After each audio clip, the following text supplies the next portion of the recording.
If you haven't come across this imposter scam, as you know, there are numerous scams out there trying to get drivers hard-earned money and delivery drivers money. And they get very, very creative, right? But there should be a few things that always set off your alarm. So be cautious, watch this. Maybe you can learn from this. It's yet another one going around. Jace Watkins was driving for Uber last weekend when he got an alert that somebody needed a ride.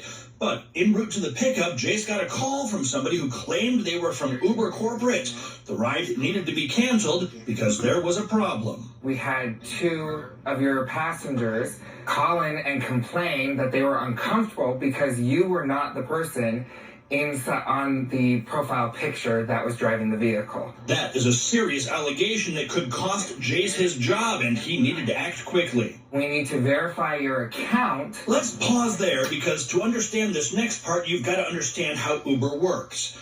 Everybody logs in using their personal cell phone numbers, but in order to protect both the drivers and the passengers, Uber does not share your number. Instead, an Uber phone number is assigned for the driver and passenger to communicate. So you think, okay, this is legit because it is coming from Uber. Jace says he gave the caller his real phone number thinking he was verifying his identity. And a few seconds later, his phone pinged with a 6-digit code. Okay, for verification purposes, can you please give me the PIN that was sent to your phone? Luckily, in that moment, Jace got wise. He hung up, called Uber directly, and learned it was a scam. Had Jace handed over that PIN, the scammer would have been able to access Jace's Uber account and could have made off with all of his Uber earnings.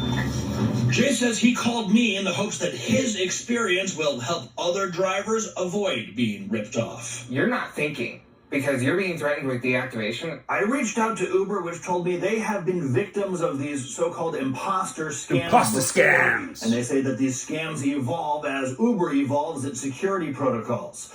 Uber also touts the importance of having two-factor authentication. That's that 6-digit code Jace got, which ultimately is what kept him from being ripped off.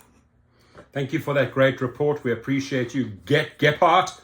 But here's the thing.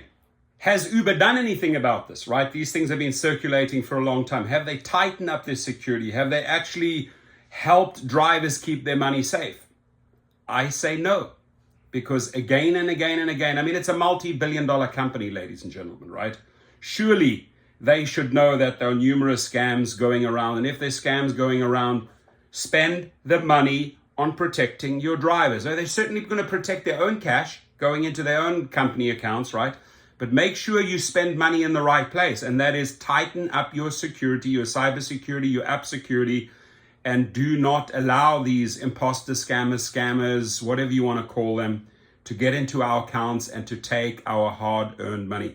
It takes a long time before you get your money back, if you get your money back. So please share with us any other scam that you are aware of. We're here to educate drivers and delivery drivers so that they do not walk into these traps. And remember, these companies never, ever phone you. They will never, ever phone you, right? I mean, you already have so much difficulty calling customer service and support. You know how hard that is. Do you honestly think these companies are going to call you? Ain't going to happen. Be safe out there, be aware, and have a great day. Thank you.